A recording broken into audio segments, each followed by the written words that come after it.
오늘 주시는 하나님의 말씀은 시편 12편입니다. 할렐루야. 오늘 이 시편 12편 말씀은 악한 사람의 말과 우리 하나님의 말씀이 비교가 됩니다. 사실 우리 성경에는 조그만 글씨로 표현이 되어 있어요. 다윗의 시, 영장으로 스미닛에 맞춘 노래.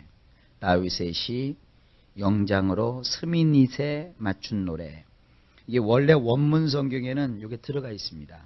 시브리어 성경에는 이 조그만 글자가 본문 처리가 되어 있어요. 그래서 이 시편이 다윗의 시편이고, 또 이 영장이라고 하는 것은 뭐냐면 음악을 인도해 가는 사람.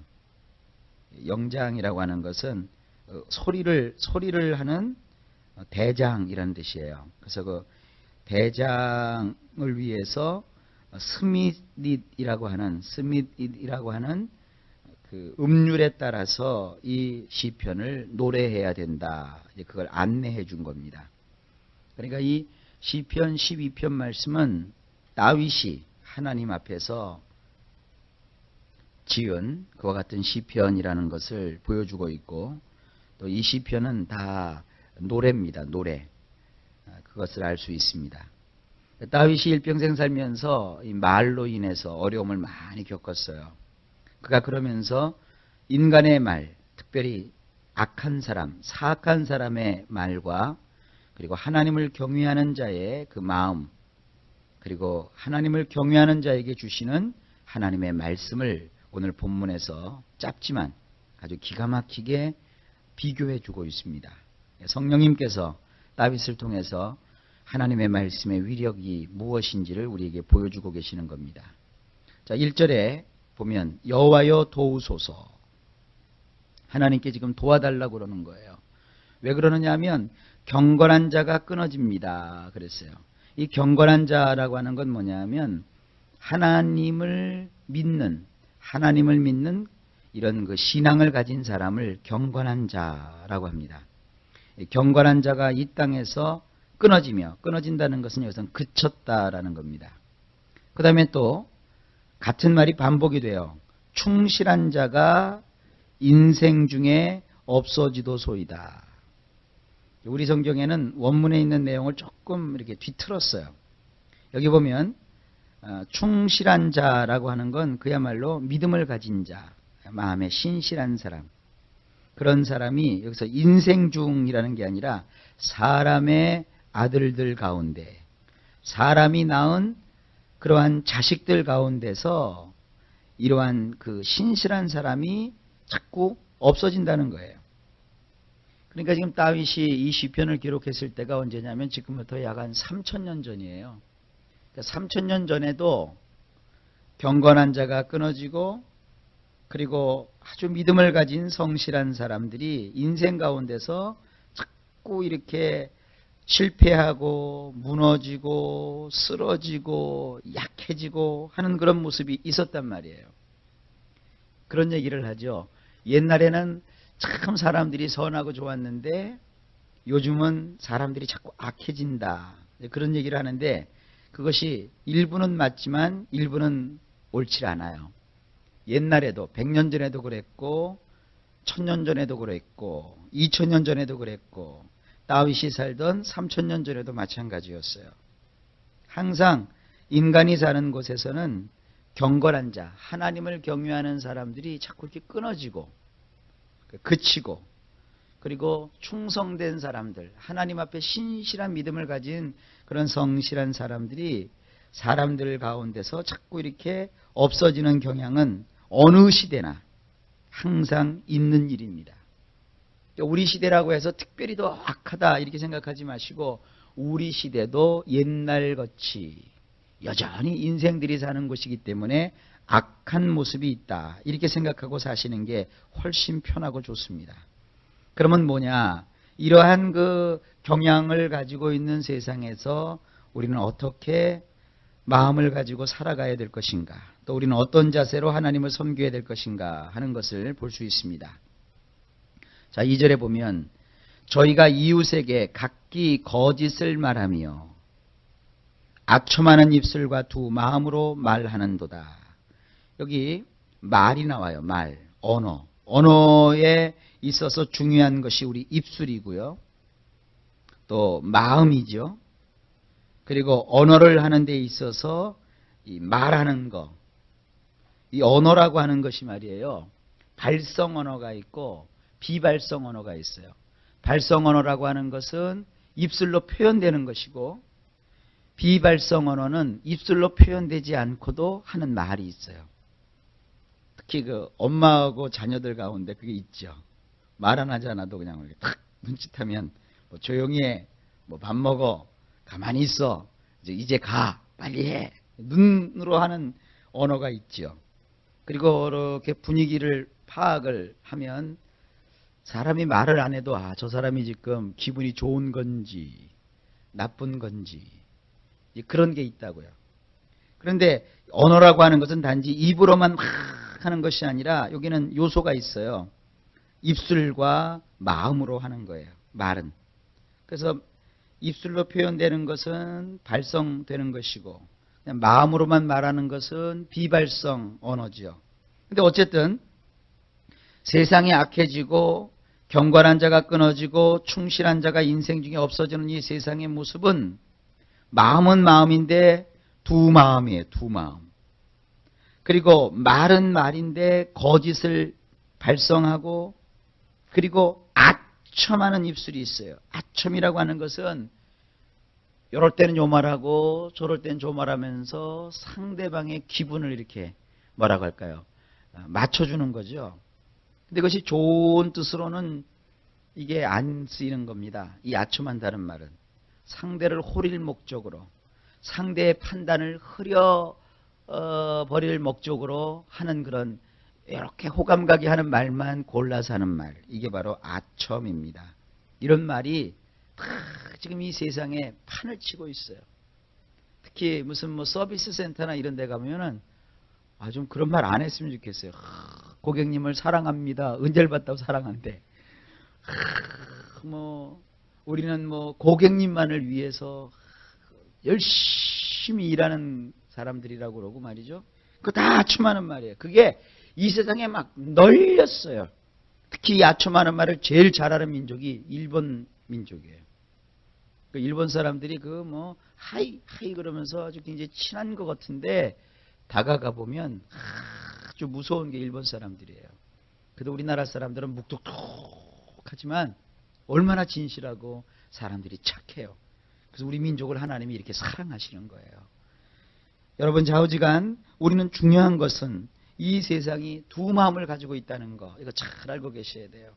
그래서 하나님을 믿는 사람들은 모든 세상 사람들이 내 마음 같다 이렇게 생각하지 마세요. 항상 사람들은 두 마음을 가지고 있구나. 다윗은 그걸 참 많이 표현을 해요. 너희가 심중에는 나를 죽이고자 하면서도 겉으로는 나의 축복을 빌고 있구나. 이런 걸 여러분들이 잘 아셔야 돼요. 우리 마음속에 진실함과 또 언어가 하나님을 찬양하고 이웃에게 사랑을 베푸는 그런 언어를 꼭 가질 수 있기를 주님의 이름으로 축복합니다. 왜냐하면 3절에 여호와께서는 모든 아첨하는 입술과 자랑하는 혀를 끊어버리신다 그랬어요. 그래서 이 자랑한다는 것은 여러분 오해하시면 안 돼요. 뭐 자랑하는 거 그럼 하지 말라야 되느냐? 여기서 지금 그런 뜻이 아니에요. 이 자랑한다는 건 뭐냐면 막 교만한 마음으로 으쌰으쌰 되는 거예요. 막 으쓱으쓱대고 나 아니면 안 된다 이러고 말이죠. 왜 그런 거 있잖아요. 꼴사납잖아요. 막 교만한 사람들 그거 교만 떠는 거 보면 여러분 그 좋아요? 저 사람 교만하니까 참 멋있다 그래요? 그 교만한 사람이 막 교만을 떨 때 그래 실컷 떨어더라 그래 실컷 얘기하라 그래 실컷 교만하라 그래. 교만한 사람은 반드시 하나님이 꺾어 놓으세요. 겸손은 존귀의 앞잡이지만 교만은 패망의 선봉이에요. 그래서 여러분 이런 그 언어를 하나님은 끊어버리세요. 하나님 입장에서 단호하게 잘라버리세요. 이 끊어버린다는 말이 12장 1절에도 나오고 3절에도 나오는데 1절에서 나오는 끊어버린다는 것은 이게 그친다는 것이고 요 3절에 나오는 끊어버린다는 것은 원문으로 보면 딱 잘라버리신다는 거예요. 그러니까 하나님께서는 이 언어를 막 쓰는 사람들을 아주 싫어하십니다. 4절을 보십시오. 저희가 말하기를 우리의 혀로 이길지라. 이 혀로 이긴다는 건 뭐예요? 말로 한몫을 하겠다는 거예요. 혀로 밥 먹고 사는 사람들을 나쁜 말로 우리는 사기꾼이라고 그러잖아요. 말쟁이라고 하잖아요. 그리고 되게 그런 사람들 우리는 뭐라고 그래요? 아, 저 사람 꾼이야, 꾼. 그렇게 표현하잖아요. 그러니까 이게 참 성경의 표현이나 우리의 표현이나 별로 다를 바가 없죠. 혀로 한몫을 보려고 한다고요. 그러면서 그들이 그렇게 얘기를 해요. 입술은 우리 것이니 우리를 주관할 자 누구리요? 그래요. 내 입술 내가 가지고 내 마음대로 한다는 것이죠. 그리고 우리를 주관할 자 누구뇨? 이 주관할 자라고 하는 것은 나를 이래라 저래라 할 자가 없다는 것이에요. 내 마음대로 말하고 내 마음대로 살겠다는 거예요. 이 자녀들도 이렇게 키우다 보면 아이들이 말을 막 할 때가 있죠. 그런 것을 잘 잡아주셔야 돼요. 어른들은 자녀들에게 가장 힘써서 가르쳐야 될 것 중에 하나가 뭐냐면 말을 절제하게 하는 거예요.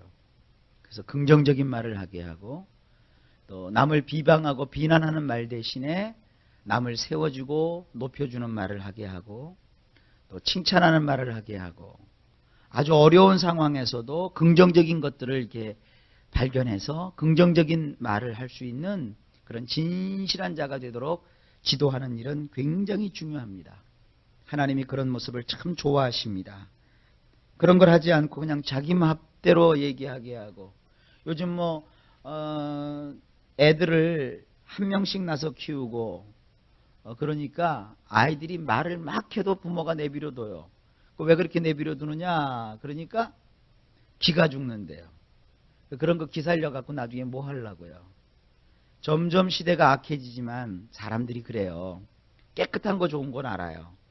그러니까 세상이 자꾸 그렇게 더러워지고 사람들이 흉포해지고 악해지지만 결국 그 중에서 신실하고 바르고 정직한 사람을 세상도 찾게 되어 있어요. 그러니까 우리의 자녀들을 이 땅에서 성공하고 제대로 살 수 있도록 하려면 그들의 말부터 바꿔주셔야 돼요. 곱상하게 차려입은 어떤 아줌마가 말을 하는데 막 얼마나 쌍스러운 말을 하는지 몰라요.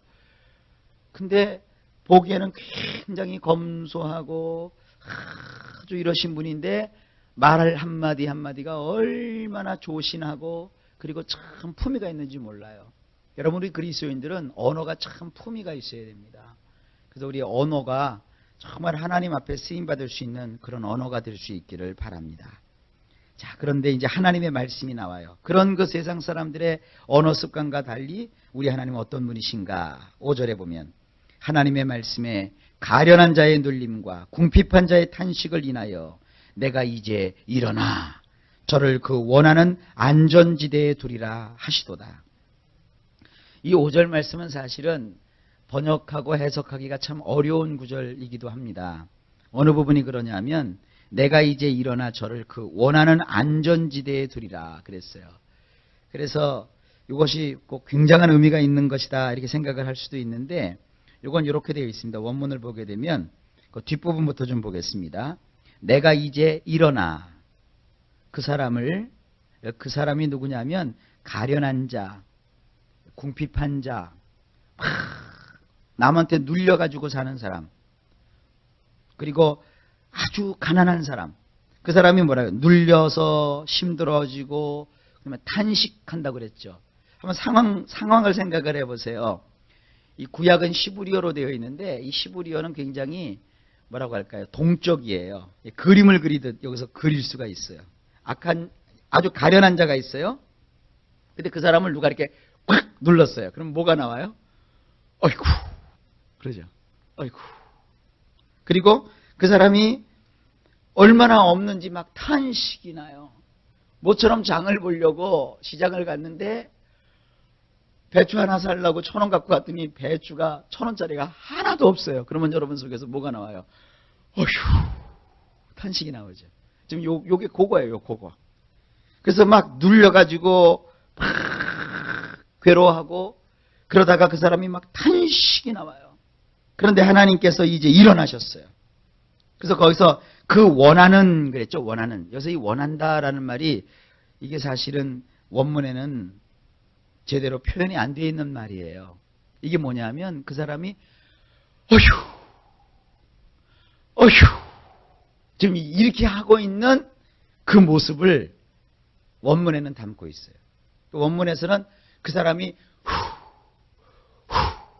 하고 있는데 거기서 하나님이 안전지대라는 게 아니라 거기서 하나님이 구해내시겠다는 거예요. 바로 그거예요. 세상 사람들이 막 악해서 나쁜 말을 하고 막 그냥 막 나를 누르고 나를 억누를 때 여러분 어떡하시겠어요? 신앙을 가진 사람이 그 사람 갖고 뭐 가서 때리겠어요? 발로 짓밟겠어요? 어떡하겠어요? 이렇게 막 탄식밖에 안 나오잖아요. 속이 막 타는 거예요 지금. 근데 하나님이 그 푹 거리는 데서 나를 건져내시겠다는 거예요. 하나님께서 나를 구해내시겠다는 거예요. 이게 하나님의 말씀이에요. 여러분 이 세상 사람들이 악하다고 또 나에 대해서 막 좋지 않은 일을 행한다고 해서 탄식이 막 나올 때 이 5절 말씀을 기억하세요. 이 탄식에서 이 한숨에서 나를 건져내시는 하나님 얼마나 감사하고 놀라운 하나님이세요. 이런 하나님을 우리가 찬양합니다. 제가 이렇게 주의 종으로 이렇게 생활을 하면서 하나님은 뭐 하나 쉽게 하시는 것이 하나도 없으세요.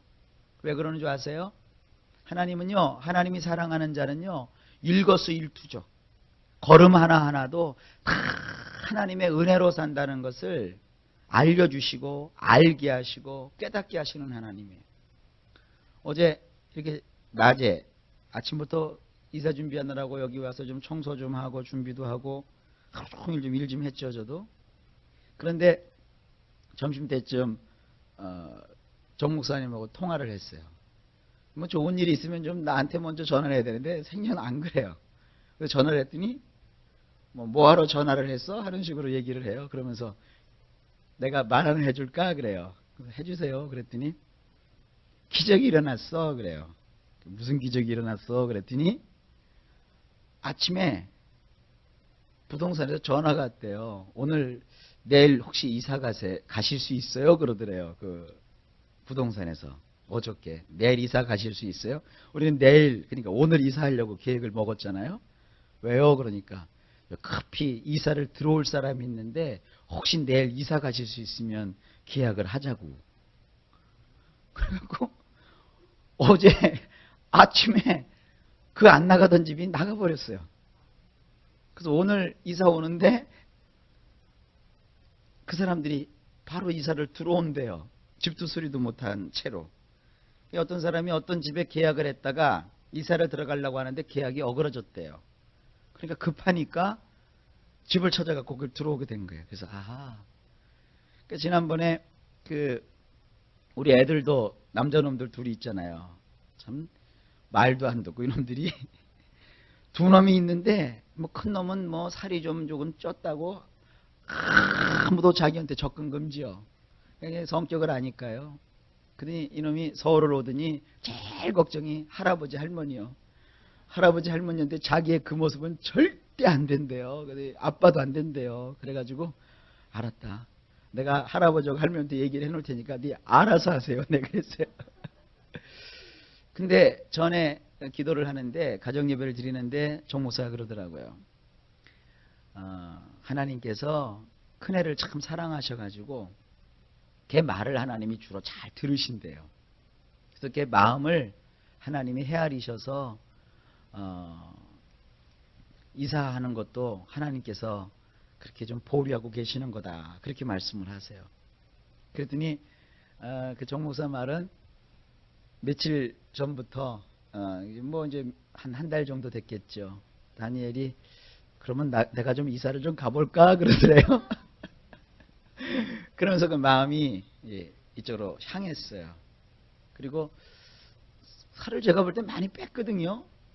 그런데도 이놈이 얼마나 자존심이 강한지 하나님 앞에서 지가 그게 버티는 거예요. 하나님 나 이거 완전히 빼주세요. 그러는 것 같아요. 그래서 알았다.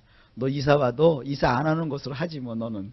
그랬더니 얘가 마음으로 그게 풀어졌나 봐요.